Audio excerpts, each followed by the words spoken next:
Any more advice to someone who is maybe a CRNA, they're at the hospital, they're doing Q3, they're getting burned out, they don't like the negative environment, they're looking for some way to get control over their life and schedule.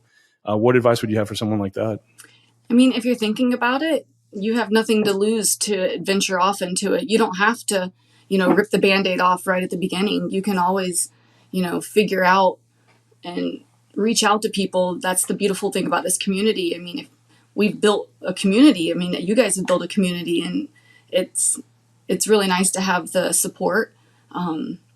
There's so many different avenues and resources for people who are thinking about doing it.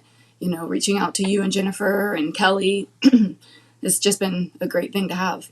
Oh, thank you so much. That's such a compliment. One of the things I see a lot is people, they go into medicine and they're kind of like almost identified early. I don't know if this happened to you. Like maybe you're a nurse and they're like, wow, you're really intelligent. Maybe you should be a CRNA or something like this. And you're kind of like selected out to do these things. And then you get there and it's like, whoa, I'm just basically doing this kind of algorithm over and over. And I don't have any creativity. Like I'm not growing every day. Like I'm just kind of doing the same thing. How do you feel like your life has changed in terms of that kind of growth since you've had your own business? So, I mean, yes, that always happened to me. You were, always identified as like a person that they could get more out of. But for me, coming from my background in sales into nursing, I always identified that as them giving me more work for the same pay. So my answer was always no. My first answer to 99% of anything that anybody ever asks me is no.